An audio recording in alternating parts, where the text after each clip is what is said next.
جو انسان ہمیشہ سچائی پر رہتا ہے اسے دنیا میں کوئی بھی نیچا نہیں دکھا سکتا۔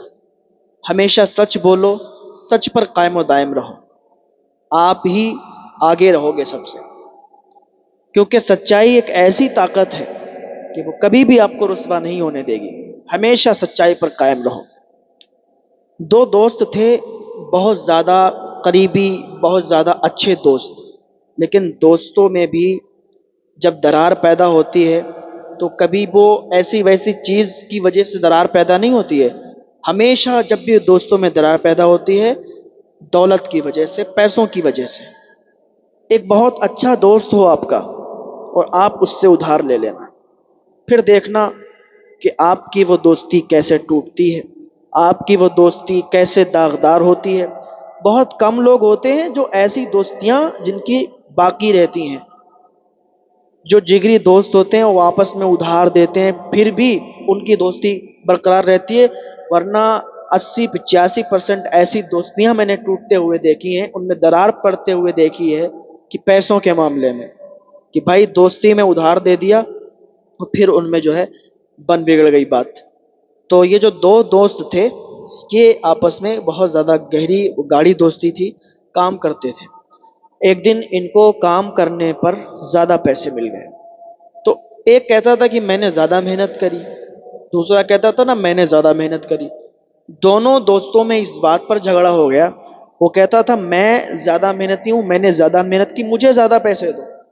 دوسرا کہتا تھا نہیں میں۔ یہ بات چلی گئی قاضی صاحب کے پاس، قاضی صاحب کے پاس گئی، دونوں نے اپنی بات رکھی۔ وہ کہتا ہے میں زیادہ محنتی ہوں، وہ کہتا ہے میں زیادہ محنتی ہوں۔ قاضی صاحب بھی کہتے ہیں کس کی بات مانوں، کوئی ثبوت نہیں، کوئی گواہ نہیں، اب کیا کریں، کیسے کیا کریں؟ تو انہوں نے فوری طور پر اس مسئلے کا حل نکالا۔ ایک کو جو کہہ رہا تھا میں نے زیادہ محنت کی، اس کو زیادہ اشرفیاں دلوا دی۔ اب کچھ کم جو اشرفیاں ہوئی ان اشرفیوں میں اپنی اشرفیاں ملا کے اور اس کو دے دی، تم جاؤ۔ دونوں چلے گئے، لیکن ان کو سنتشٹی نہیں ملی کہ یار یہ جو مسئلہ آیا تھا اس کو ہم نے حل کیا تو، لیکن وہ مزہ نہیں آیا، اس کے بعد بھی یہ لوگ آ سکتے ہیں اور کچھ بھی اس طریقے سے حرکت کر سکتے ہیں، اور پھر ان کے مسئلے کا حل کیسے کیا جائے گا؟ تو ابھی کچھ دنوں کے بعد، تھوڑا سا عرصہ گزرا، اس کے بعد پھر ان میں سے ایک شخص آ گیا۔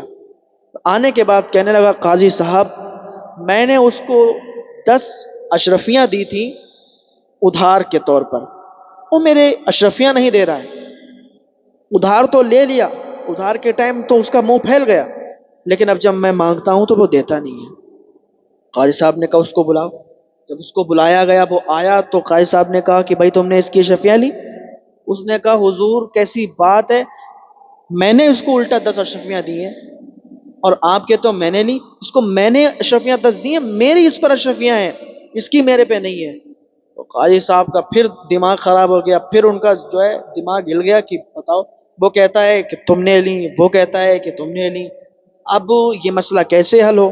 تو قاضی صاحب نے کہا کہ چلو ٹھیک ہے، ہم اس مسئلے کو حل کریں گے، تم لوگ کل آنا، کل ہم اس مسئلے کا حل نکالیں گے اور تمہارا فیصلہ کریں گے۔ کہا ٹھیک ہے۔ دونوں اپنے اپنے گھر چلے گئے۔ قاضی نے سوچا کیا کیا جائے، کیا کیا جائے، ایک ترکیب سمجھ میں آئی۔ رات میں قاضی صاحب جو تھے انہوں نے 2 تھیلے لیے، ایک میں 50 اشرفیاں ڈالی، ایک میں 50 ڈالی، دونوں میں 50-50، 100 اشرفیاں لے کے نکل گئے۔ کہاں پہنچے؟ پہلے والے کے گھر میں۔ 2 دوست تھے، ایک کے گھر پہنچ گئے، دروازے پر اشرفیاں رکھ دی اور ایک پیڑ کے پیچھے چھپ گئے جا کے۔ پیڑ کے پیچھے جا کے چھپے تو تھوڑی دیر کے بعد دروازہ اس نے کھولا، اور کھولنے کے بعد دیکھا تو دروازے پر اشرفیاں 50 اشرفیاں ایک تھیلے میں۔ اس نے جلدی سے اٹھائی، اندر چلا گیا اور دروازہ بند کر لیا۔ قاضی صاحب جو تھے وہاں سے گئے دوسرے والے کے گھر، اور دوسرے والے کے دروازے پر بھی انہوں نے اشرفیاں ڈال دی۔ وہ بھی جب نکلا تو اس نے دیکھی اشرفیاں، اس نے اٹھا کے گھر میں لے گیا، دروازہ بند کر لیا۔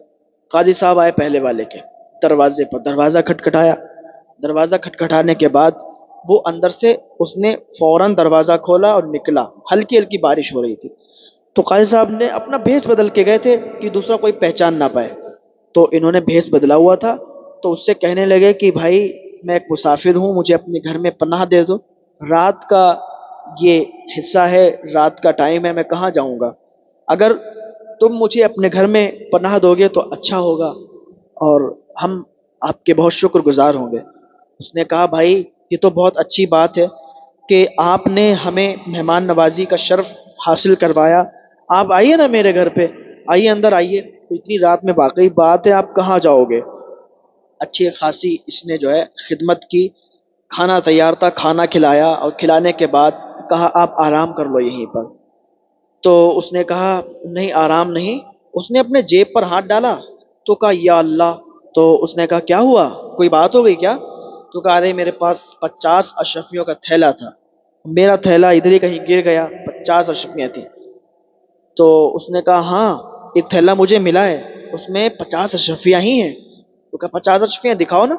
جب وہ اشرفیاں لایا، وہ تھیلا لایا، تو کہا ہاں یہی میرا تھیلا ہے۔ تو کہا یہی آپ کا تھیلا ہے تو ٹھیک ہے آپ لے لو۔ اس نے تھیلا ان کو دے دیا۔ اب قاضی صاحب نے کیا کیا، کہا اب میں یہاں سے جاؤں گا۔ کہا ارے ابھی تو آپ کہہ رہے تھے رکیں گے۔ کہا ٹھیک ہے آپ کی بہت مہمان نوازی ہو گئی، آپ کا بہت شکریہ، آپ نے پناہ دی گھر میں، اب میں یہاں سے جاؤں گا، مجھے ایک ضروری کام کرنا ہے۔ تو کہا ٹھیک ہے بھائی کوئی بات نہیں چلے جائیے آپ۔ قاضی صاحب وہاں سے نکل آئے اور دوسرے والے کے دروازے پر گئے۔ ہلکی ہلکی بارش تو ہو ہی رہی تھی، دروازہ کھٹکھٹایا، اندر سے بہت تیزی کے ساتھ بولا کہ کون ہے، رات میں آ گئے دروازہ کھٹکھٹانے، ادھر بھیک وک نہیں مل پائے گی۔ کہا وہ بھائی نکلو تو تم سے ضروری کام ہے۔ وہ نکلا، نکلنے کے بعد قاضی صاحب نے کہا، اپنے بھیس تو بدلا ہوا تھا، قاضی صاحب نے کہا کہ مجھے جو ہے رات ہو گئی ہے، میں آپ کے گھر پہ رکنا چاہتا ہوں، مجھے اپنے گھر پہ تھوڑی سی جگہ دے دو، رات میں کہاں جائیں گے؟ اس نے بہت چیخ کر بولا کہ یہاں کوئی جگہ نہیں ہے ہمارے گھر پہ، ہمارے گھر پہ ویسے ہی تھوڑی جگہ ہے، ہم کہاں سوئیں گے پھر تمہیں سلا لیں گے، جاؤ آگے جاؤ، یہاں نہیں رک سکتے آپ۔ کہا اچھا سنو، ہمارا اشرفیوں کا تھیلا ادھر گر گیا تھا، اس میں 50 اشرفیاں تھیں، کیا آپ نے دیکھا؟ وہ اور زیادہ چیخنے لگا، بدتمیزی پر اتر آیا۔ کہا شرم نہیں آتی، اشرفیاں، اچھا تو اس لیے تم اشرفیوں کے لیے آ رہے ہو اندر؟ اس نے بہت زیادہ ڈانٹا، بہت زیادہ بدسلوکی کی، اور کہا نکل جاؤ یہاں کچھ بھی نہیں ہے، تم جو ہے اب ادھر بھٹکنا بھی مت۔ قاضی صاحب اپنے گھر چلے آئے۔ پھر جب دربار لگا، فیصلے کے وقت قاضی صاحب بیٹھے تھے، ان دونوں کو بلایا گیا، یہ دونوں آ گئے۔ اب قاضی صاحب نے کہا دیکھو تم دونوں کا جرم جو ہے مجھے پتا چل گیا ہے، اور مجھے یہ بھی پتا چل گیا ہے کہ تم دونوں میں سے قرض دار کون ہے، کس کے پاس کس کی 10 اشرفیاں مجھے معلوم ہے، لیکن میں یہ چاہتا ہوں کہ تم اپنا جرم خود قبول کر لو تو ہم تمہیں چھوڑ دیں گے۔ تو جس کے پاس اشرفیاں تھیں، جس نے منع کیا تھا قاضی کو، وہ کہنے لگا قاضی صاحب پہلے والا آپ کا فیصلہ مجھے بہت اچھا لگا، لیکن اب آپ جو ہے فیصلے میں کوتاہی کر رہے ہو، اور اب جو ہے آپ کچھ اور ہی بات لے کے بیٹھے ہو، لگتا ہے آپ فیصلہ نہیں کرو گے، اور ہمارے حق میں فیصلہ ہم سوچ رہے تھے، آپ سے امید تھی کہ آپ کر دو گے، لیکن اب نہیں کرو گے آپ ہو سکتا ہے آپ کو پیسے کھلا دیے گئے ہوں، آپ نے رشوت لے لی۔ قاضی کو غصہ آ گیا۔ قاضی نے پورا واقعہ، پورا معاملہ جو رات میں ہوا تھا بتا دیا کہ ہم تمہارے دروازے پر گئے تھے بھیس بدل کر، اور تم نے مجھے بھگا دیا، اور جو 50 اشرفیاں تھیں وہ بھی تم نے لے لی۔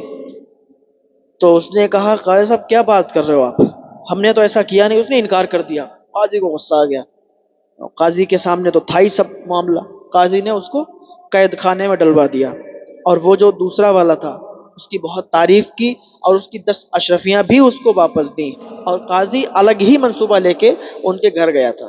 قاضی اپنا مشیر تلاش کر رہا تھا، قاضی نے اپنا مشیر تلاش کرنے کے لیے یہ سب کیا کہ دیکھیں کون اس زمانے میں ہمیں سچا اور نیک مل سکتا ہے۔ تو یہ جو شخص تھا بہت زیادہ نیک تھا، بہت زیادہ سچا تھا، تو قاضی نے اپنے پاس اس کو رکھ لیا، اپنا مشیر بنا لیا، اور اس کی تنخواہ بھی بہت زیادہ کر دی۔ تو اس کے سچ بولنے کی وجہ سے یہ قاضی کا ساتھی ہو گیا، قاضی کے کام میں، اس کے فیصلوں میں اس کا ساتھ ہوتا تھا، قاضی کو یہ جو ہے باتیں بتاتا تھا، کوئی فیصلہ آتا تھا تو قاضی کو بتایا کرتا تھا کہ ایسے کرو ویسے کرو، تو یہ صلاح دیتا تھا۔ کس وجہ سے؟ یہ سچ بولنے کی وجہ سے، یہ سچائی پر قائم رہا، سچ بولنے کی وجہ سے یہ قاضی کا ساتھی بن گیا، اور وہ جھوٹ بولنے کی وجہ سے قید خانے میں چلا گیا۔